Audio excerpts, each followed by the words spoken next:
Bom, pessoal, boa noite. Vou começar já falando alguma coisa, ao menos, senão vou ficar aqui sem falar nada, vai ficar estranho.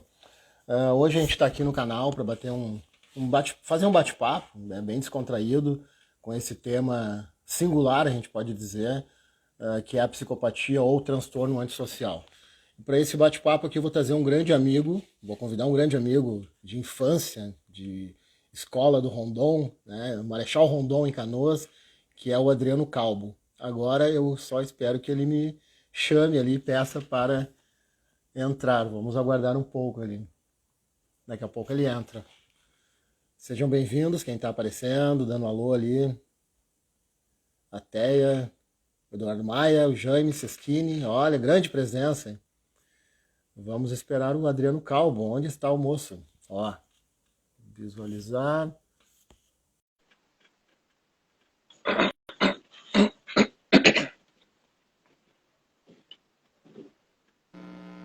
Ó, chegou o cara. Grande presença, Adriano Calvo. Esse é o nome do homem. Fala, Me Adriano, como é que escuta? tá? Te escuto, tô escutando bem. E tu, me escuta minha voz de veludo, É não? um prazer conversar com o doutor Marcelo, grande psicólogo, filósofo, meu Tu amigo. é, Vamos bater um tu é papo legal carinhoso, tu hoje. sabe, né? Pois É é. um assunto, digamos, complexo, é um assunto é um assunto midiático, né? Mas vamos tentar levar de uma forma descontraída, né? Dentro do possível. Eu vou tentar, tá? Eu prometo que eu vou tentar ser bem razoável nas colocações. Mas eu vou te apresentar, né, Calvo? Tem que falar quem tu é, de onde tu veio, o que que tu te alimenta e por aí vai. Pode ser? Pode, por Bom, aí o favor. Adriano Calvo, o Adriano que é psicólogo, funcionário da SUSEP, é um especialista em psicologia jurídica, trabalha já com esse meio, né, tem grande experiência e eu não podia trazer outra pessoa a não ser ele para começar essa, essa gama de informações dentro do transtorno antissocial ou a própria psicopatia, como queiram chamar. E aí tem outros nomes que a gente não vai entrar agora, eu acho que é o suficiente, sociopata e por aí vai. O que interessa é que eles têm esse comportamento que a gente muitas vezes não entende o porquê, mas é uma questão cerebral, e a gente vai tentar desmistificar um pouco hoje, né, que é um tema amplo e em uma hora é muito difícil Muito amplo. tratar dessa forma, né, mas a gente vai tentar conseguir passar alguma coisa para vocês. Mas aí, Calvo, o que que tu me diz? Vamos, vamos destrinchar esse assunto, né? Mas de uma forma não tão profunda. A gente vai conversar sobre alguns tópicos, sobre a sociopatia, sobre o perfil antissocial. Vamos, de repente, trazer alguns casos que acho que torna um pouco mais interessante a conversa, né? Lá no Sim, com finalzinho a gente pode certeza. falar sobre alguma coisa sobre o tratamento. E se as pessoas estiverem gostando e tiverem interesse em mandar perguntas, na Fiquem à medida. vontade. Nosso tempo é curto, né? É uma live aí no máximo de 50 minutos, então a gente tem que apurar. E a gente pode abrir aí alguns minutos para responder algumas curiosidades e algumas dúvidas das pessoas também. Com certeza. Mas, Calvo, o que é um psicopata, Calvo? O que seria uma psicopatia hoje? Hoje não, Ah, sempre, né? as pessoas costumam confundir, né, o perfil antissocial de uma psicopatia, a, a, de um estado de comportamento. Porque a psicopatia ela é um distúrbio mental grave, né? E essa pessoa ela apresenta esses comportamentos antissociais que são anormais, que são comportamentos que, que faz com que ela se desvincule de uma convivência normal com as pessoas. Normal, vamos deixar sempre entre aspas, tá? Ela tem dificuldade de demonstrar arrependimento ou remorso. Agora, não quer dizer que uma pessoa é acometida por uma psicopatia, que ela seja um psicopata. São coisas diferentes. O psicopata é acometido por uma psicopatia, mas nem todas as pessoas que são acometidas por psicopatias são necessariamente psicopatas. O psicopata ele também está associado com crimes uh, muito, Violentos? digamos, violentos contra a pessoa, que para mim é o pior crime que possa existir, né? Não é um crime patrimonial, é o crime contra a pessoa. Então, existem algumas estatísticas, alguns estudos que dentro de um sistema prisional existe um número bem grande de psicopatas. Existe. Mas ainda no Brasil são muito tenras essas pesquisas. Então a gente não pode afirmar 70%, 60%, 80%. Mas em países, digamos, onde investe um pouco mais em pesquisa, existe este número, né? Pois é, isso E aí me a faz gente, lembrar, assim, essa condição, né, do psicopata. Alguns preferem dizer, alguns psiquiatras falam em menos psicopata ou mais psicopata. Eu prefiro seguir o Robert Hare, que é o canadense, né, que é o ícone dentro do estudo, dentro da psicopatia, onde ele fala no leve, moderado e grave. O leve é aquele indivíduo que dá pequenos golpes, né? Gosta de passar cheque sem fundo, é mentiroso compulsivo, acredita na própria mentira, ele não sai daquele contexto. Ele não consegue se colocar no lugar do outro. Todos eles não se colocam. Mas ele persiste naquilo de alguma forma. Diferente do moderado, que aí fica um pouco mais complicado, onde ele não mata, mas ele manda matar de alguma forma. Eu ia citar agora um presidente que nós tivemos, eu não vou fazer isso porque eu posso tomar um processo.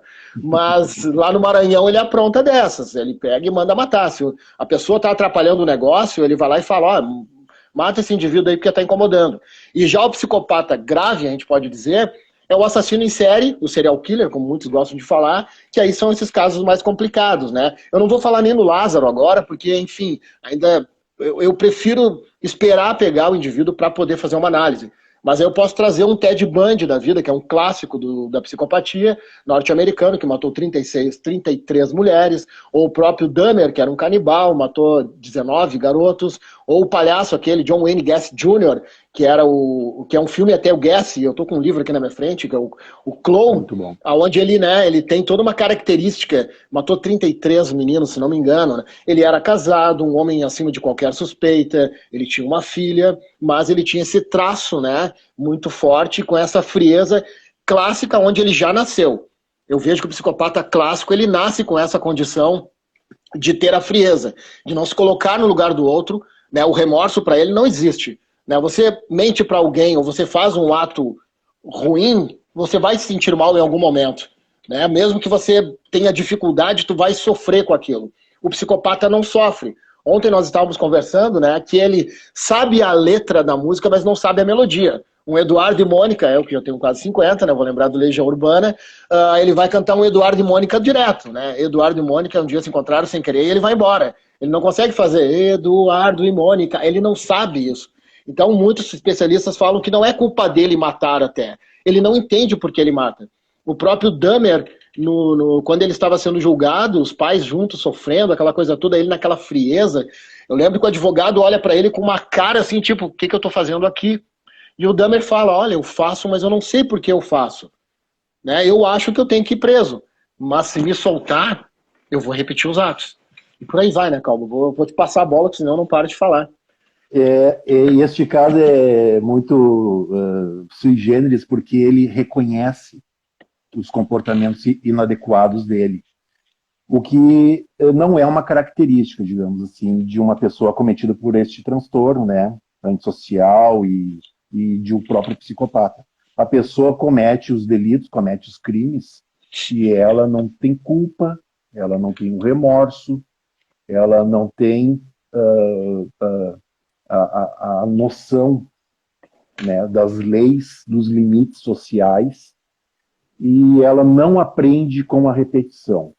O que é uma vida neurótica, a gente ali vivendo no dia a dia? A gente, o sistema de aprendizagem, ele é uma ascendência, é uma reta ascendente. A gente vai errando, vai aprendendo, vai errando, vai aprendendo, vai errando, vai aprendendo. Até que a gente consegue consegue dominar determinados assuntos. O psicopata não tem isso. O psicopata, ele erra, não aprende. Ele erra e não aprende. Ele erra e não aprende.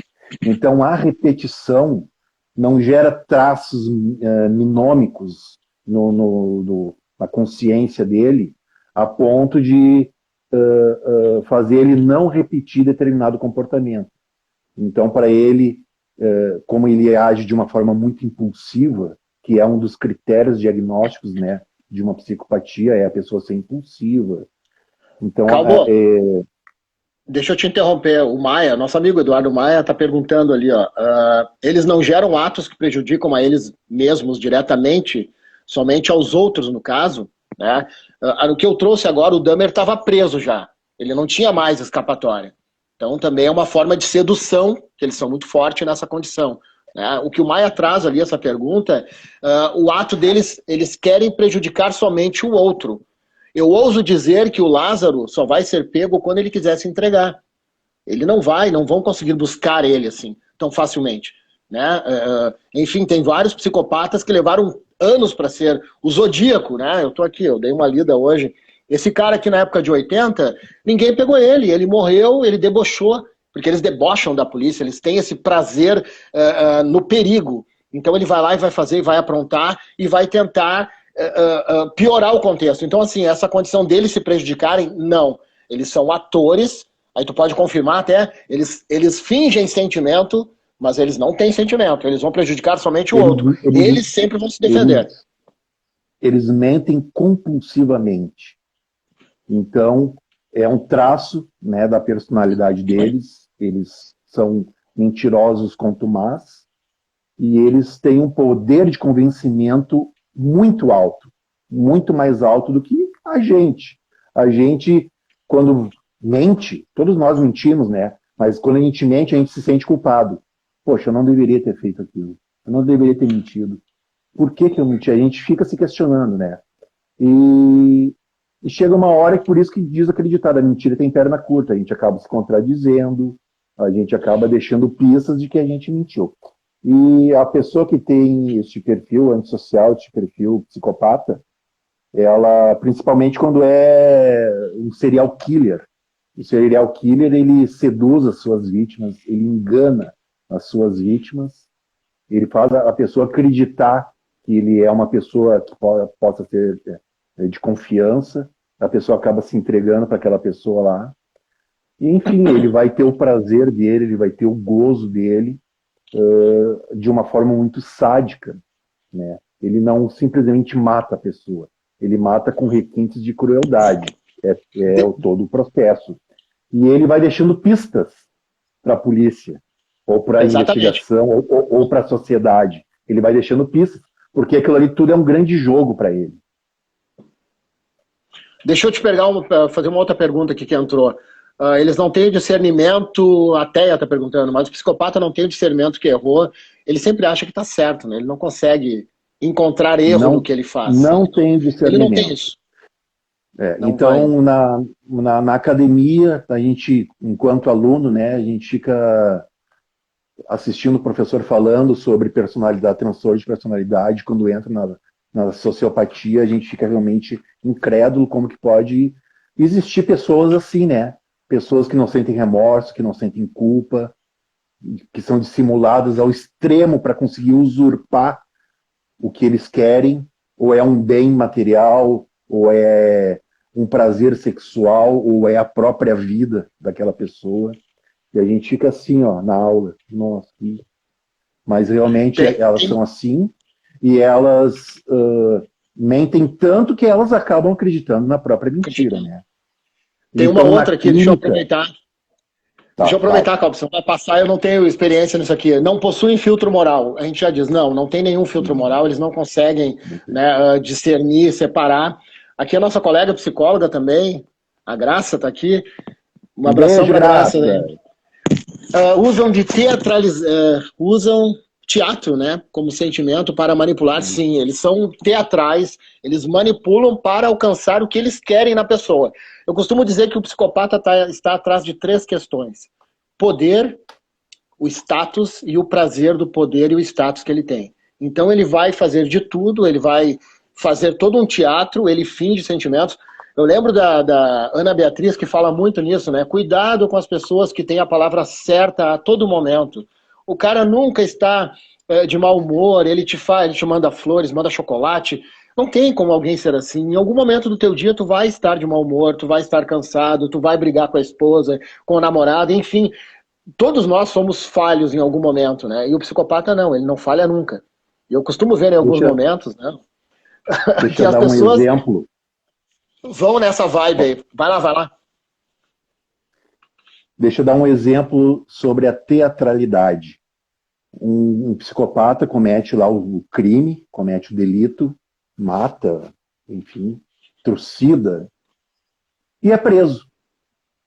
É preso, vai para o camburão, vai para o Palácio da Polícia, passa lá por toda a equipe de segurança, é encaminhado para o presídio ou para a penitenciária, vai na frente do juiz, então ele passa por todo o rol de autoridades, né?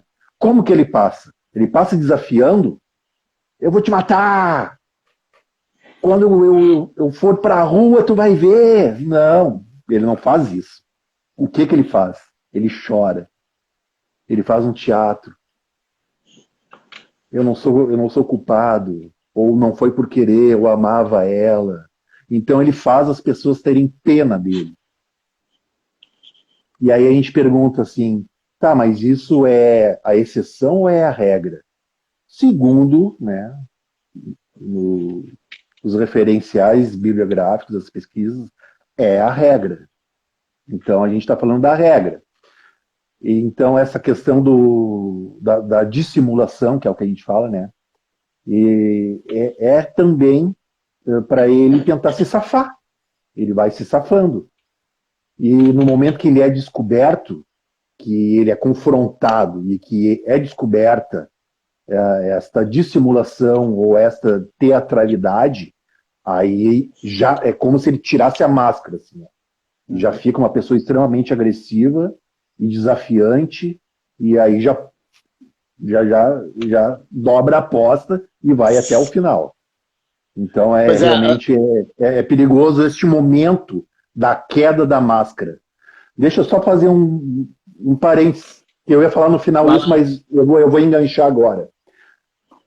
Quando que cai a máscara do psicopata? Em alguns momentos cai a máscara. Geralmente quando ele foi pego, né, que ele está na justiça e, e, e ele tem que fazer uma entrevista ou uma avaliação psicológica, alguma coisa. Eu vou falar do exemplo da minha prática, da minha prática do dia a dia no sistema prisional. Então, a gente tem que fazer avaliações psicológicas para progressão de regime. Na maioria dos casos, na grande maioria dos casos, é uma entrevista tranquila. A gente tem técnicas de entrevista, né, para botar o cara numa arapuca para pegar alguma contradição dele. Às vezes a gente pega, às vezes a gente não pega. Quando a gente pega no pulo uma mentira do psicopata, na hora tu vê ele já mudando o discurso dele e indo para cima. Então já aconteceu isso comigo. Eu não posso dar nome por questão ética, né? Mas a pessoa estava presa há 30 anos e ele tinha obrigatoriamente que ir para a rua, segundo a nossa legislação, né? E ele estava condenado a mais de 200 anos. E ele contava uma história bonita, uma história colorida para nós, né? Uma história fofa, uma história perfumada. E a gente dando corda, né? O dono da corda. Vamos ver até onde ele vai. Lá pelas tantas, quando ele já não tinha mais predicados para falar dele mesmo, eu fiz a seguinte pergunta. Tu acredita nisso mesmo que tu acabou de falar, cara? Quem em sã consciência vai te receber desse jeito que tu falou para nós, que tu já tem todas essas pessoas te esperando de braços abertos lá fora? Tu tem certeza que vai fazer isso? Vai voltar para o mesmo lugar de onde tu morava? Não é isso que a gente quer escutar de ti. A gente quer escutar de ti a verdade. Para onde que tu vai? Olha o teu passado. Não tem nem condições de tu voltar para onde tu tá, porque tu vai ser morto. Tu tem que ter um plano B na tua vida. Nós somos psicólogos treinados exatamente para perceber que tu tá dissimulando. eu não falei com palavras técnicas, eu falei a linguagem do dia a dia dele ali. O cara simplesmente mudou o enredo dele, parou de falar aquelas coisinhas fofas que ele estava falando e veio para cima da gente. Mudou até a fisionomia dele. Assim. Enrugou a testa e a nossa sorte... É uma virada de chave, né? Simplesmente É, ele é se transforma de uma hora instantânea, pra outra. Marcelo. É instantânea. A gente foi até para trás, assim. Ó, e ficamos Pois é, assistindo, né? Aí essas condições também. a gente deu o tempo dele, e aí ele voltou ao normal, tranquilo, porque Rapidamente, né? ele percebia que a vida dele estava nas nossas mãos ali, né? Então ele tinha que continuar o teatro dele. Eu tenho uma outra pergunta aqui do nosso grande amigo Luciano Lefa, nosso advogado aí. O viciado em Grande drogas, advogado. quando o viciado em drogas manipula a família para conseguir o que quer, né? Usar as drogas, seria um sociopata? Aí uma outra. Eu creio que. O que tu É acha? assim, o sociopata, ele enquadra todas as pessoas que perdem o senso de responsabilidade, o senso de moral, o senso de consciência. Então, um usuário de crack já perdeu isso. Sim. Ele é um doente, ele é um dependente químico. Eu enxergo, aí é uma questão mais ideológica, assim, eu não quero entrar nisso, mas eu enxergo que o dependente químico ele tem que ser abraçado pelo Estado, sim, mas não pelo Ministério da Justiça nem pelo Ministério da Segurança Pública, e sim pelo Ministério da Saúde. Eu Pois é, já acredito é nisso. uma outra É, categoria, né? Mas vai eu prejudicar também a acredito nisso sociedade. porque o Estado não está preparado para lidar com essas pessoas aí. O Estado simplesmente vira as costas, deixa o cara viver dentro da Cracolândia lá, e os que são mais abastados, que tem uma família que dê ali um hold para ele, consegue interná-lo N vezes. Internação compulsória também tem aquela dúvida se é eficaz ou não, né? Mas é muito difícil, é realmente difícil tu resgatar alguns valores que a pessoa já perdeu há muito tempo. E a dependência química, o nome, a palavra química, ela é exatamente porque ela mexe com a química do cérebro, né? Ela desregula lá neurotransmissores, receptores.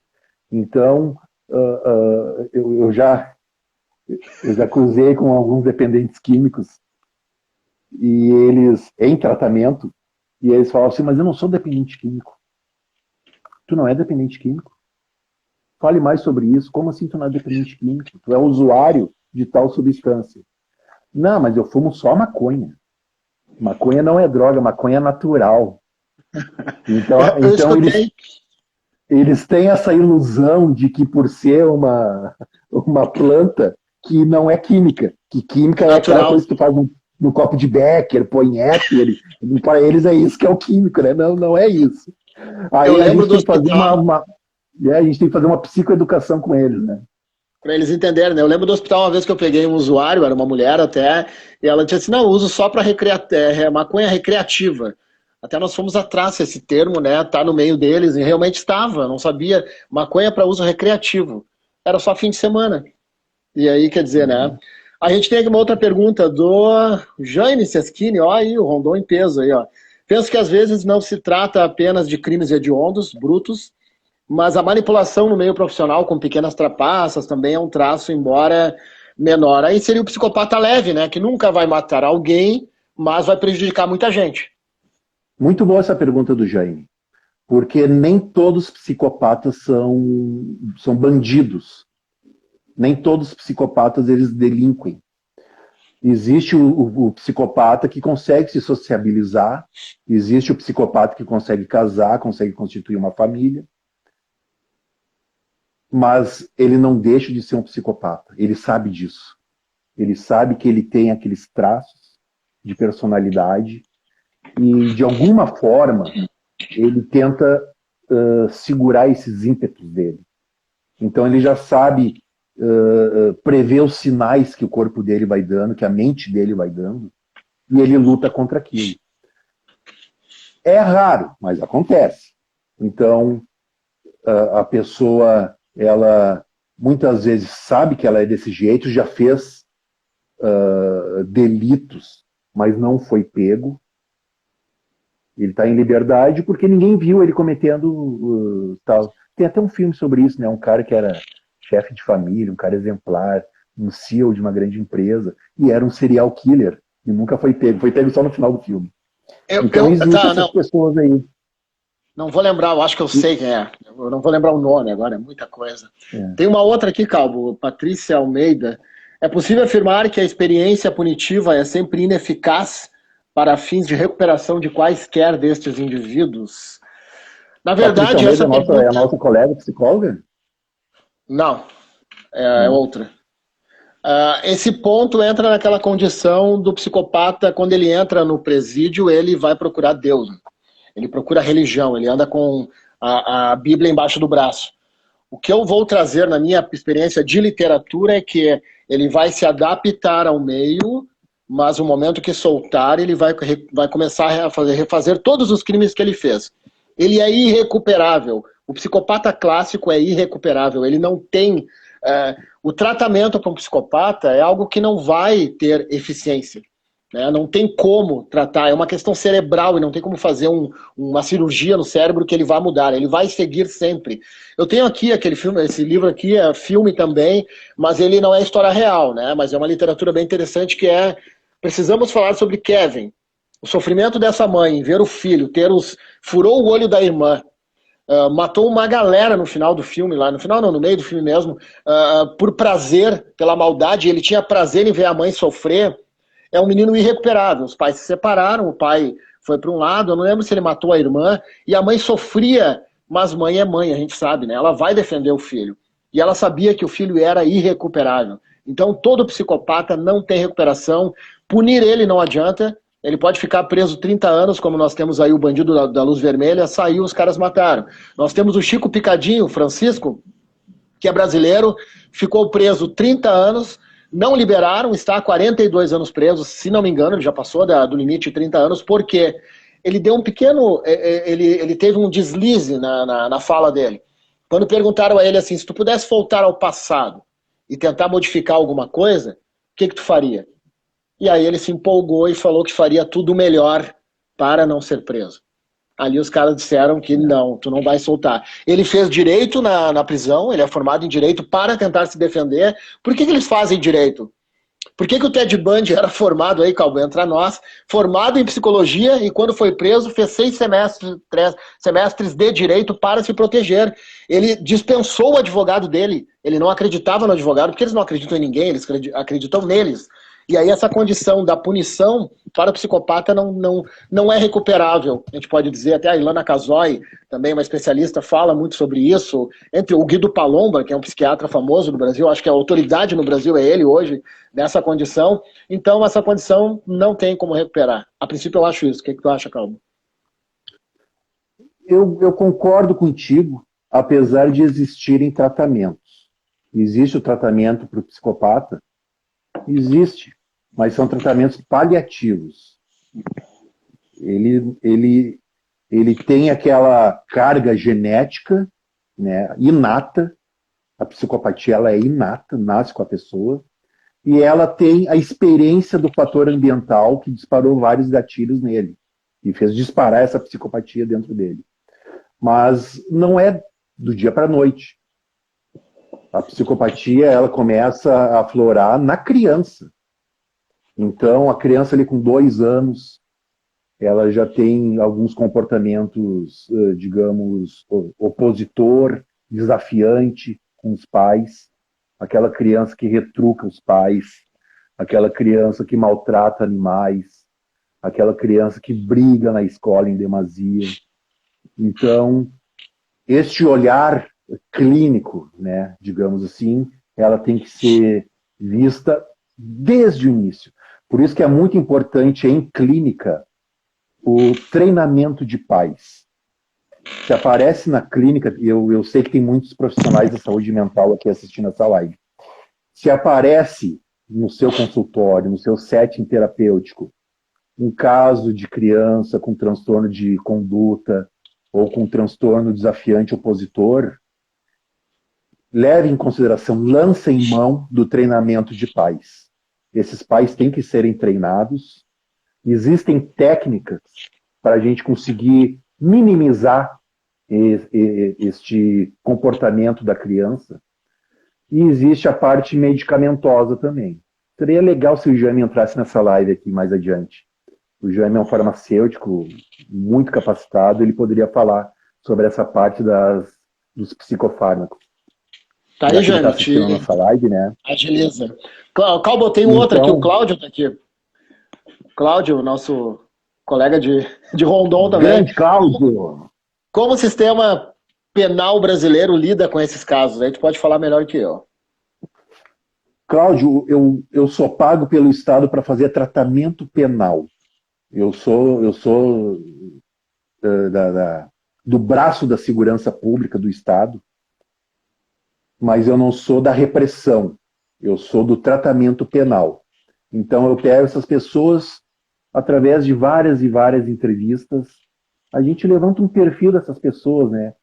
E na medida do possível, dentro da lei de execução penal propriamente dito, a gente vai dando condições para essas pessoas cumprirem a sua pena, a sua sentença, de uma forma não retributiva, porque o nosso sistema prisional ele está calcado muito ainda na época da repressão, da ditadura, que é da retribuição. O cara fez mal para a sociedade, o cara fez mal para o Estado vai lá fazer mal para o cara.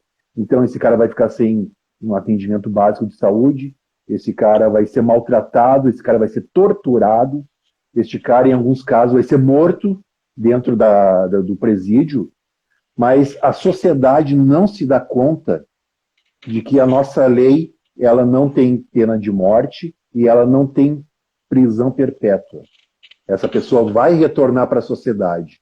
Por isso que eu defendo muito a bandeira do tratamento penal. O preso tem que ser tratado. O preso não pode simplesmente ser jogado lá dentro. Como que está acontecendo no Brasil? É meio a meio. É meio a meio. O tratamento penal não é visto com bons olhos pelo próprio Estado. Então, a nossa função, assim como a função de segurança também, a gente vê lá os policiais matando um leão por dia na busca da captura do Lázaro lá, né? Porque eles não têm equipamento, eles estão desaparelhados, a seção de informação inexiste. A gente sabe que o Lázaro ele é um bicho, ele tem hábitos selvagens. Ele não vai se deslocar durante o dia, ele vai se deslocar durante a noite.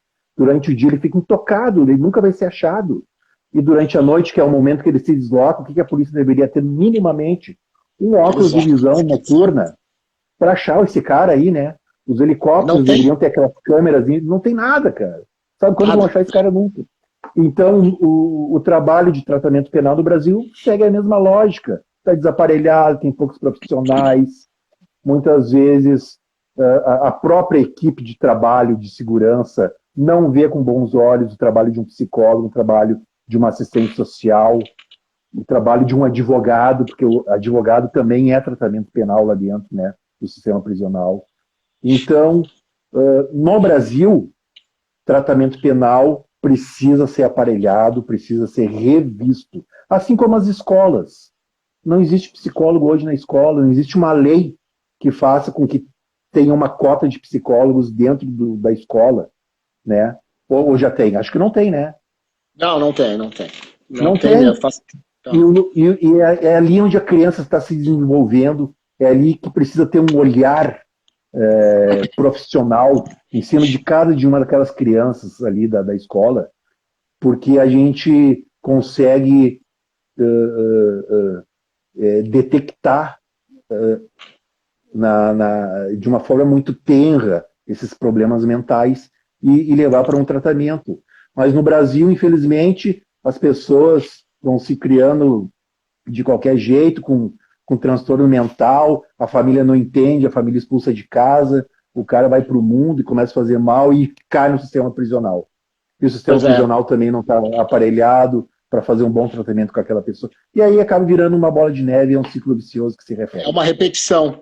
Calma, vamos falar de uns casos aí reais. Vamos lá. O pessoal tem curiosidade. Filmes, Silêncio dos Inocentes, né? Eu acho que a galera deve ter visto já. É um filme antigo, um filme que é história real, para quem não sabe.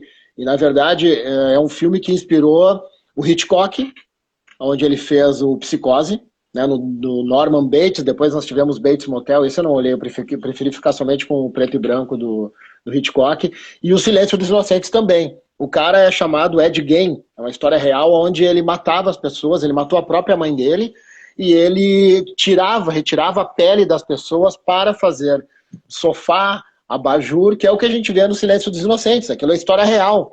Claro que eles fizeram algo mais romântico para não ficar tão pesado, né? O Buffalo Bill, né, que fazia todo aquele esquema lá, enfim, tem toda uma questão romantizada para ficar legal o filme, por aí vai, entre outros, né? O próprio Ed Gein tem um filme dele no YouTube, quem quiser procurar. Nós temos o Ted Bundy, que tem 2 filmes, também é um clássico, é um dos mais, como é que a gente pode dizer, ele enquadrou todas as questões da psicopatia. Ele é um psicopata clássico, ele nasceu assim, inteligente, tanto que fez psicologia e 6 semestres de direito. Depois tivemos o John Wayne Gacy Jr., que eu já falei. No Brasil tem o Chico Picadinho. E algo que me preocupa até na questão do Lázaro é o motoboy, aquele que andava de patins, né, que matou muitas meninas e muitas piadas, né, sem graça que faziam com aquela condição, onde ele simplesmente, um cara que não tinha uma característica bela, não era um cara bonito, mas tinha uma conversa muito aprimorada, né? Ele tinha um poder de persuasão muito forte. E ele dizia, né, eu só falava o que elas precisavam escutar. O cara não se sente mal em mentir compulsivamente para alcançar o que queria. E quando foram pegar ele, pegaram aqui em Lages, aqui no Rio Grande do Sul. O meu temor é que o Lázaro não esteja nessa floresta aí e venha parar sei lá onde, né? Então, assim, ó, quanto tempo mais demora essa condição, a gente fica pensando, será que está lá mesmo? E por aí vai. E nos filmes nós temos muitos filmes que abordam essa temática e as pessoas gostam. Eu noto que as pessoas têm uma resistência a falar no tema, mas quando se fala, a procura é muito grande, né? Por que ele mata? Porque ele é frio. A Graça perguntou aqui, a nossa colega, contenção química seria possível para um psicopata ressocializar? A pergunta anterior que a gente teve, de voltar à sociedade, não, é arriscado liberar o sujeito. Eu acho que no Brasil não existe legislação para isso ainda. Não tem. Não existe. Eu desconheço. Assim como a castração química, para que o pedófilo seja mantido em liberdade, né? No Brasil não existe isso. Eu acredito que não, Graça. Eu acredito que não. Contenção química, a contenção química, ela, pelo menos no que eu lembro, assim, da graduação, ela é usual para conter, né? Então, se uma pessoa está em surto, existem alguns tipos de contenção. Se a pessoa está ali num surto psicótico, como já aconteceu um caso com o meu professor, o professor estava atendendo o cara e ele teve um surto psicótico. E ele já pulou da cama e foi matar o professor. Eu acho que ele tinha uma faca que ele cortava laranja. Então ele rendeu o professor caiu no chão, ele já estava em cima do professor. E o professor falou, o que tu está fazendo? E ele falou assim, eu vou ter que te matar. Por que tu vai ter que me matar? Porque o cachorro falou. Tu não ouviu o cachorro latindo? Ele falou para eu te matar. Aí o cara já estava indo matar e o meu professor apavorado, cara. E aí, de repente, o cara olhou assim, largou a faca e deitou na cama.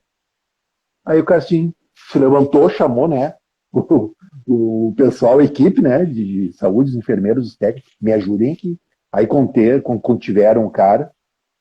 E aí depois ele foi conversar com o cara. Por que tu parou? Depois dele já ter, né, já tomado a respiração. Aí o cara respondeu assim para ele, mas o cachorro avisou, ele latiu ali, ele falou que não era para eu te matar. Pois é, isso.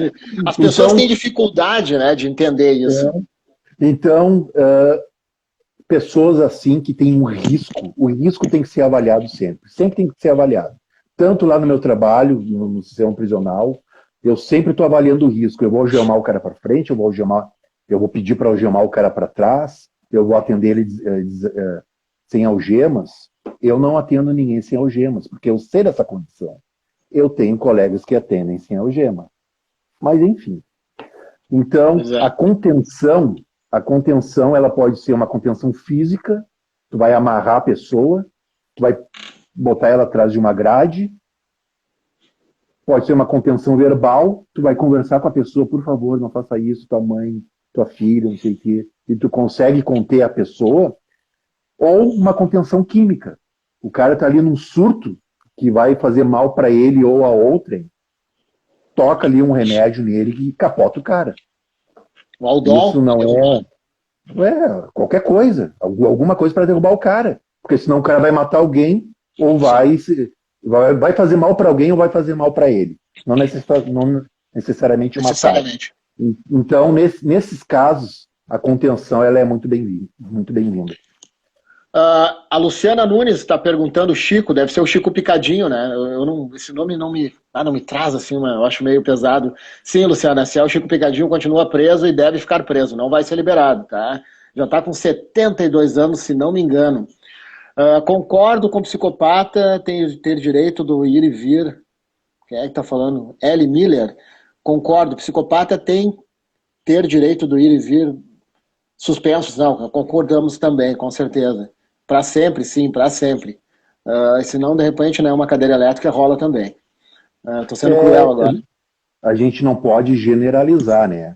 Como eu disse lá no início da nossa conversa, existem psicopatas que sabem se controlar. Eles têm recursos, eles têm ferramentas emocionais, que eles conseguem ter uma família, conseguem ter um trabalho. Inclusive, eu estava lendo ontem um artigo, as 10 profissões onde os psicopatas mais se identificam. Psicólogo está no meio? Não. Não, né? A gente não está nessa Mas eu posso falar de algumas, né? A título de curiosidade.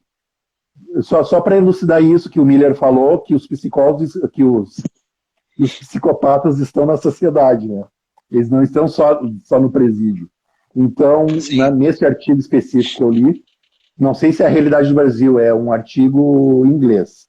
Então, para aquela realidade, os mega empresários, CEOs de empresas, eles têm uma boa probabilidade de serem psicopatas. Em segundo lugar, muitos amigos nossos não vão gostar disso, mas são os advogados. Os advogados é o tipo de profissão que atrai algumas pessoas com perfil psicopata. Sim. E tem outras profissões também muito curiosas. Jornalista também é uma delas. A mídia, né? Chefe de cozinha. E aqui eu fiquei mais surpreso, digamos assim. Padre. Calma, tu quer continuar Padre tem 10º lugar nesse ranking aí. Não sou eu que estou falando, eu posso dar um referencial do artigo. Eu tenho uma pergunta do Maia aqui, ó. Aproveitando a pergunta do Cláudio, no exemplo do Lázaro, né? E não é o Lázaro Ramos, tá, pessoal? O SBT, não, uma rede de televisão deu a notícia errada. Ele foi diagnosticado com problemas e por que ainda não dão o indulto ou benefícios como liberdade provisória ou direito de saidinhas? Essa é uma discussão que a gente sempre se questiona. Então, nós temos fala de novo. Isso aí é a minha área.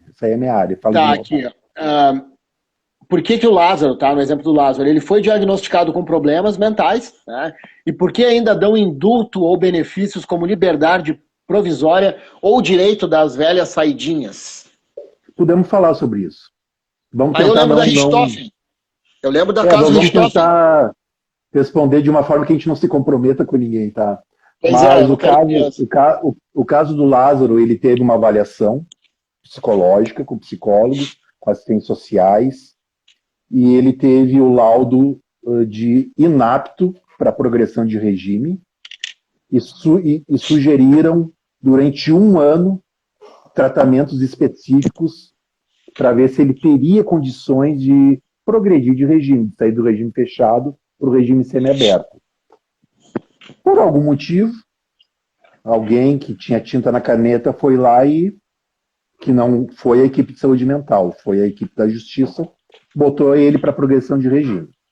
A nossa lei de execução penal, ela ela dá direito a 21 dias de saída para o meio externo, quem está no regime semiaberto.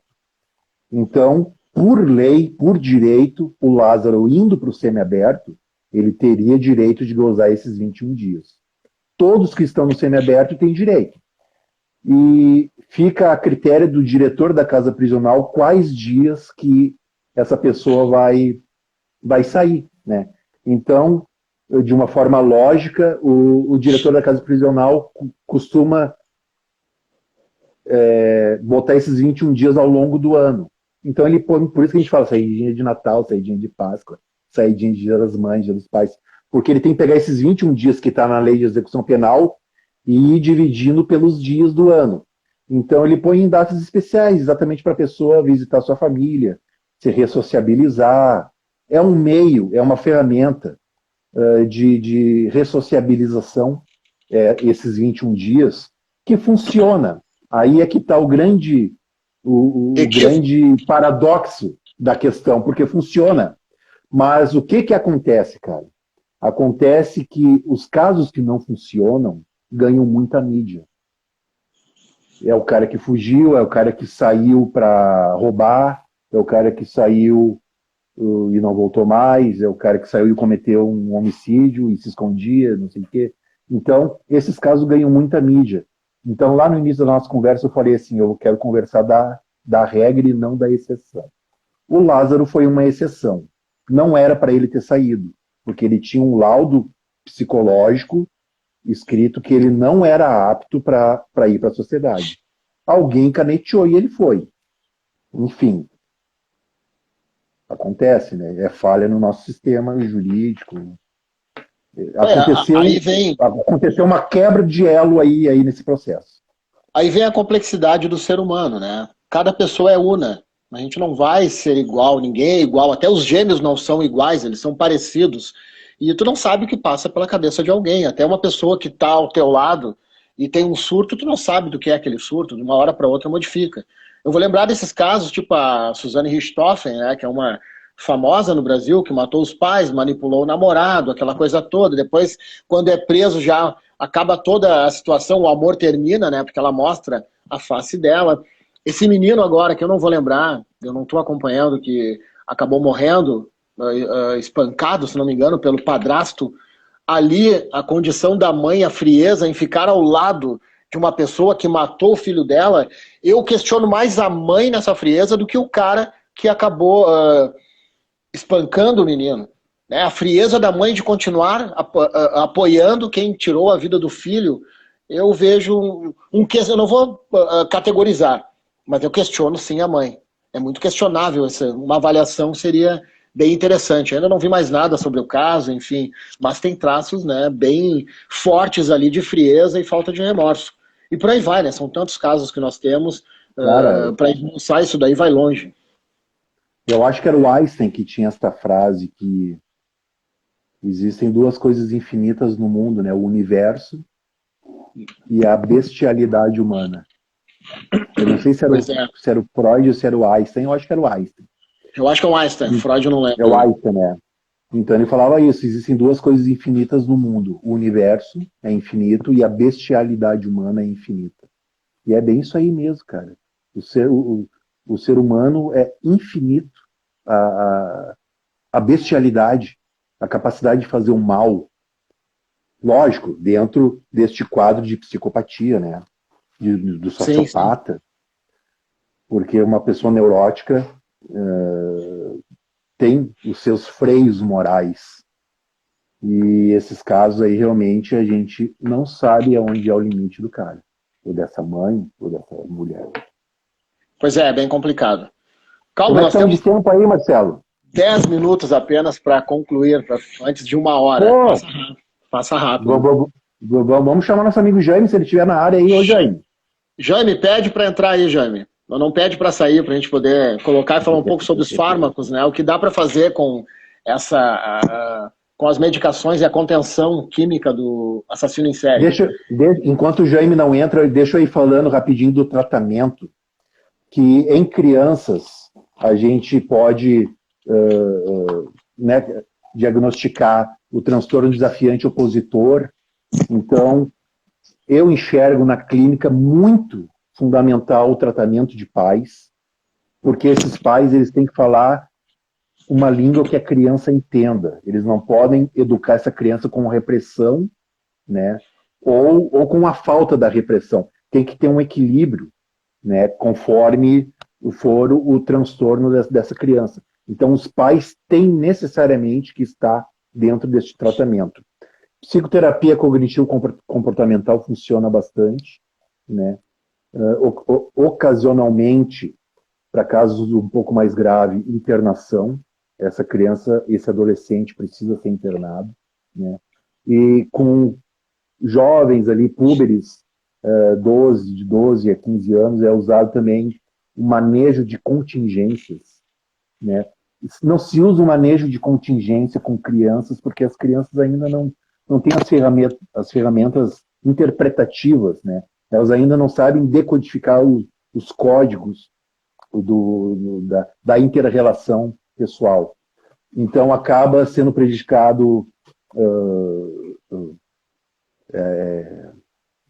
como é que se fala?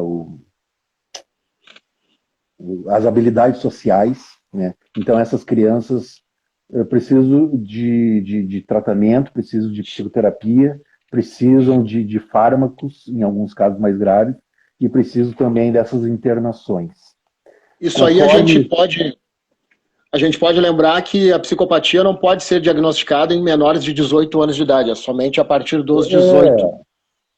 Dos 15 aos 18 anos é onde realmente vai se formar o diagnóstico, a hipótese diagnóstica, né, para psicopatia, para sociopatia.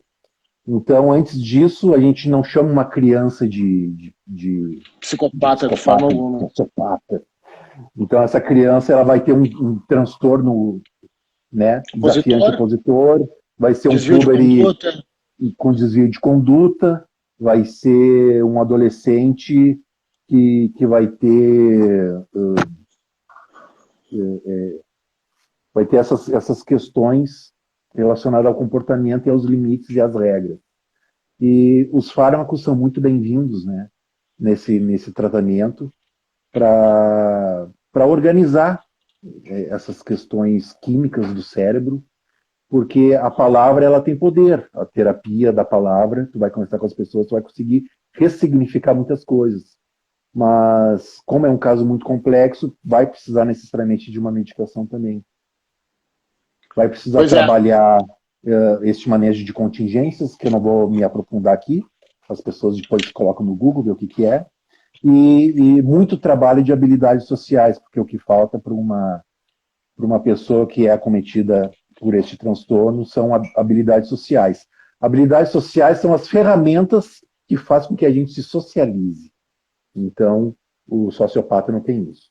Só para concluir a minha fala, Marcelo, só para desmistificar quando a pessoa fala assim, hoje eu estou muito antissocial, não fala comigo. Agora as pessoas, a partir dessa nossa live, vai saber que, na verdade, ela está mal-humorada. Ela não está antissocial, porque o antissocial beira a psicopatia. Então ela está fóbica social, ela não quer ver ninguém. Hoje eu estou fóbica social, me deixa, me erra. Eu estou mal-humorada. Então, vamos, né, lembrar dessa live aqui quando ela falar, hoje eu estou antissocial. Não, tu não está antissocial. Pois é, outro questionamento, quando eu ministrava as palestras presenciais, espero que a gente possa reviver isso novamente algum dia, era a questão que mulher não existe psicopata, né? Na verdade existe, na verdade é de 3-1 com relação aos homens. Tem algumas mulheres famosas, são chamadas de viúvas negras, onde elas são mais sutis. O homem é aquela coisa de querer esfaquear, dar tiro e não sei o que, ser cruel. A mulher não, ela é mais, digamos, sutil nessa condição toda, mas sim, tem mulheres assassinos em série. A Vournos, se não me engano o nome dela, uma norte-americana famosa também, matou muitos homens, em torno de 30 e alguma coisa, e ela matava por dinheiro, né? Ela tirava dinheiro, ela trabalhava, ela era uma prostituta e acabava vendendo os serviços dela e após ela matava os indivíduos. Tem, mas é menos, né? Os homens são mais impactantes e aparecem mais no mundo hoje. A própria Rússia, eu lembro, E aí entra eu até, os caras brincam com isso. Pá, o Andrei Chikatilo era um professor de filosofia, e a Rússia não aceitava, dizia que não existia psicopatia lá porque não podia. E aí tiveram que aceitar porque ele fez horrores, ele viajou a Rússia matando gente. E aí quando descobriram, ele era um professor tranquilo, calmo de filosofia, e o cara tinha matado também não sei quantas crianças, assim, algo bem nefasto, né? E aí a Rússia foi obrigada a aceitar que o cérebro não tem fronteiras. Não é, a região do sul tem mais psicopata, não, não, não. O México tem, o Brasil tem, a Argentina tem, a África, sei lá, até, sei lá no Polo Norte tem alguém lá que daqui a pouco vai ter uns desvios e vai se enquadrar nessa frieza toda. Calbo, nós temos 5 minutos apenas. O Jame não quer falar com a gente, ele está nos boicotando, deve estar envergonhado. Depois a gente puxa a orelha dele. Calbo, a gente vai ter que encerrar, não vai dar tempo de seguir. Vamos encerrar. Na próxima a gente puxa ele. Hoje foi só drops. A degustação. Isso, Calbo, foi um prazer falar contigo, né? Um amigo de grande data aí, de longa data, né? Um colega de Rondon, hoje os dois psicólogos, nunca íamos imaginar essa condição e estar fazendo uma live assim, né? Eu aqui em Cidreira, no frio, que tá gélido aqui, e tu aí em Canoas, e nós fazendo esse bate-papo sobre o transtorno antissocial, os criminosos, enfim. Eu quero agradecer a galera que apareceu aí, compareceu, perguntou, etc. Vamos marcar já a próxima, com certeza, só acompanhar o canal ali, e até uma próxima, para a gente poder seguir esse bate-papo sobre os criminosos, né, os serial killer aí que assolam a sociedade. E espero que na próxima o Lázaro já esteja preso, né, não esteja aí assolando e trazendo temor para a sociedade. Pessoal, obrigado por tudo, valeu a presença. Calbo, quer dizer alguma coisa? Não acreditem em fake news. Um beijo para todo mundo, obrigado pela participação. Falou, galera, até a próxima, um beijão para todo mundo, um abraço. Fomos, fui. Até!